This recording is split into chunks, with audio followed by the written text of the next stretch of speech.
On l'a sûrement tous connu un jour, ce sentiment d'être illégitime dans son business.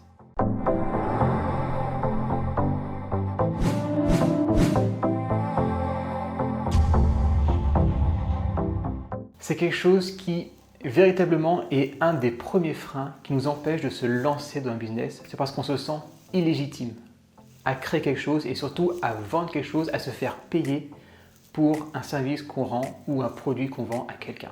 Et ce sentiment, il est extrêmement puissant. Et pourquoi je t'en parle? Je pense notamment à un ami qui est dans les arts, qui est très bon dans ce qu'il fait. Et je lui dis, mais pourquoi pas te lancer en ligne pour développer ton activité, puis aussi pour créer quelque chose de complémentaire. C'est toujours bon d'avoir plusieurs sources de revenus, soit sur YouTube, soit un blog, soit Insta, enfin bon, quelque chose sur Internet. Pourquoi pas créer quelque chose? Et du coup, vendre des formations pour apprendre à faire ce qu'il fait. Tu doutes de la réponse? Il m'a dit qu'il ne se sentait pas légitime. Et ça fait bizarre parce que de son point de vue, il n'est pas légitime et de mon point de vue, ce qu'il fait, il le fait super bien, il est 100% légitime. Et je sais que ça intéresserait des gens. Je connais le marché, ça intéresserait des gens. Et pourtant, je sais qu'il n'ira pas. Parce qu'il y a ce fichu sentiment d'illégitimité qui vient bloquer et qui empêche de franchir ce pas. Et ce sentiment, c'est une des premières causes de non-réussite. Ça te bride à mort en fait. Et il y a plein de conséquences. Alors la première, on l'a vu, c'est la non-action. On ne va pas passer à l'action, on ne va pas agir à cause de ce sentiment. Une deuxième conséquence, un peu moins connue, un peu plus vicieuse, c'est le surmenage et le burn-out. Quand on ne se sent pas légitime, mais qu'on franchit quand même le pas, on a toujours peur que ce ne soit pas assez bien. Et on se dit, ouais, ce que je vends, c'est pas assez bien, il faut que je fasse mieux. Pour se dire, ok, là je suis légitime. Et du coup, on va se surmener, on va travailler à mort pour parer ce sentiment. Et ça va mener bien souvent à des burn-out. Tu as aussi un peu la même idée, le fait qu'on va devenir perfectionniste. On va vouloir vraiment aller dans les moindres détails parce qu'on se dit que si tu fais quelque chose de bien, mais sans plus, que tu ne seras pas légitime. Vraiment, tu vas aller dans les moindres détails, tu vas te perfectionner énormément dans ce que tu fais. Et ça va être... Alors, c'est bien de se perfectionner, on est d'accord, hein, la qualité, je prône la qualité, mais attention de ne pas passer à de la surqualité. C'est ce qu'on appelle pour moi le perfectionnisme. De la surqualité que du coup, qui n'intéresse personne, que tu ne peux pas vendre, mais que tu fais quand même. Une quatrième conséquence, ça va être de sous-évaluer ton prix. Et ça, combien de fois je l'ai vu? Des personnes qui ont créé un produit ou une formation, et comme ils ne sont pas sûrs d'eux, ils ne se sentent pas légitimes, ils vont drastiquement diminuer le prix en disant, bon, au pire, si la personne n'est pas contente, ça ne sera pas très cher, je le rembourse, voilà.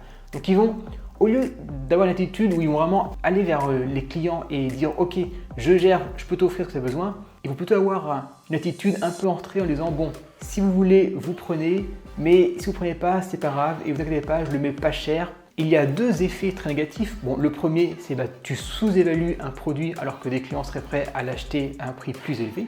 Et le deuxième, ça va être qu'en vendant quelque chose de pas cher, tu vas justement donner cette image de manque de confiance en toi. Tu vas donner cette image de personne qui pense que son produit n'intéresse pas vraiment et du coup, il le baisse pour pas que le client soit trop mécontent. Et ça, c'est vraiment dramatique parce que tu as ton business qui ne décolle pas ou tes ventes ne décollent pas ou personne n'achète juste à cause de ça. Et je suis d'accord que c'est très dur quand quelqu'un a ce sentiment de s'en débarrasser parce qu'il est persuadé qu'il n'est pas légitime.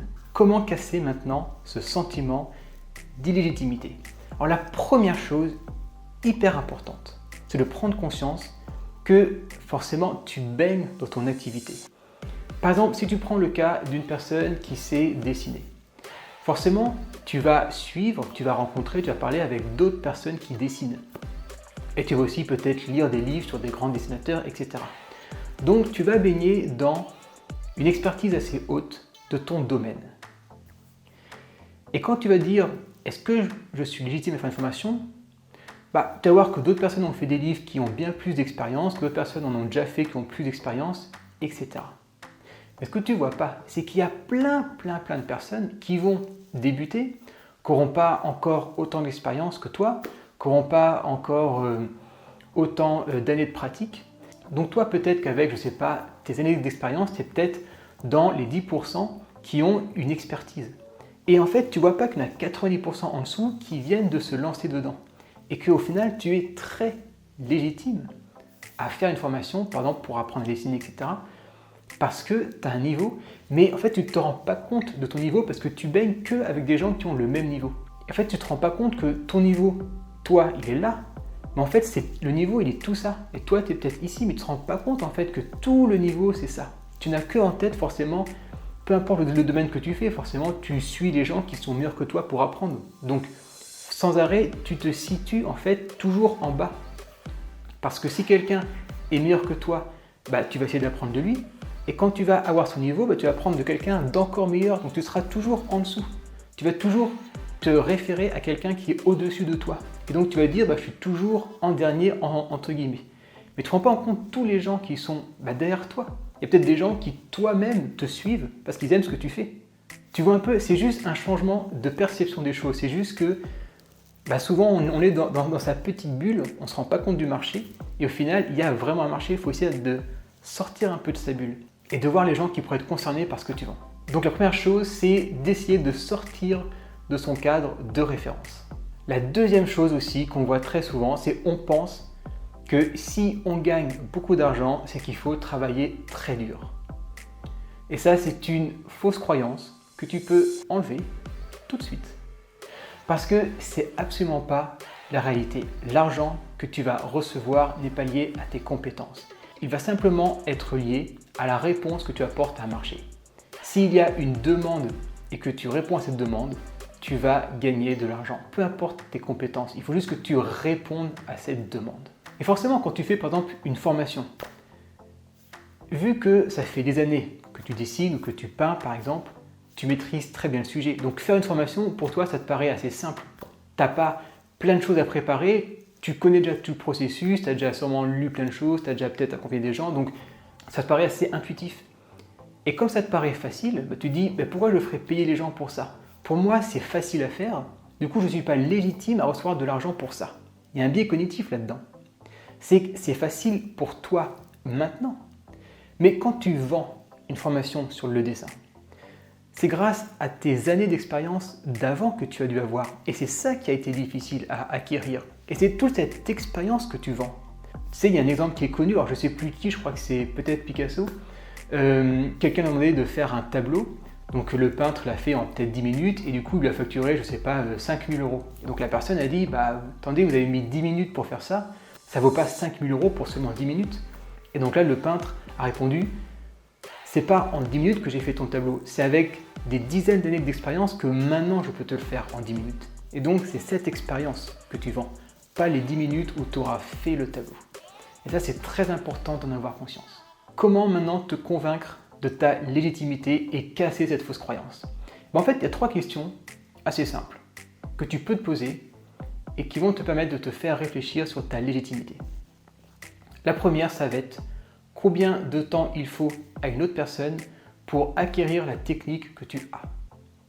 Si ça fait par exemple 3 ans que tu travailles ta technique pour dessiner, tu te rends compte que 3 ans, c'est pas rien. 3 ans, il y a une véritable valeur ajoutée. Donc combien de temps une personne doit apprendre la technique pour arriver à ton niveau? Déjà, tu vas voir un peu où tu te situes. La deuxième chose, ça va être depuis combien de temps tu dessines. Ça va être l'expérience, qui n'est pas pareil que la technique. Parce que tu peux très bien dessiner 3 ans, des petits dessins comme ça, sans jamais avoir appris de la technique pour dessiner de mieux en mieux. Donc là, je te parle juste d'expérience, de temps où tu dessines. Et donc, la troisième question qui découle des 2 premières, c'est est-ce que quelqu'un peut facilement reproduire ce que tu fais?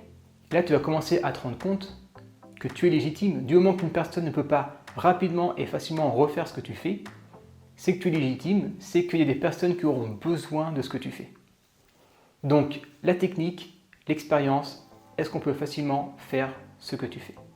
Prends vraiment le temps à la fin de cette vidéo de te poser une demi-heure et de réfléchir à ces 3 questions et d'essayer de te positionner en ayant la vision la plus large possible, l'esprit le plus grand ouvert pour essayer de voir à la fois les personnes très compétentes, mais les personnes qui ont aussi moins d'expérience et moins de technique que toi. C'est très important et je te garantis qu'en réfléchissant, petit à petit, tu vas commencer à te sentir légitime et tu vas voir en fait la partie immergée de l'iceberg que tu ne voyais pas. Et ça va te permettre soit de créer un nouveau business en ligne complémentaire, soit de le développer, soit de développer des nouveaux produits. Bref, il n'y a que du bonus à se débarrasser de ce sentiment d'illégitimité qui te bloque pour plein de choses, alors qu'en fait, c'est que dans la tête que ça se passe. Je te souhaite un bon démolissage de fausses croyances et moi je te dis à la prochaine pour une nouvelle vidéo.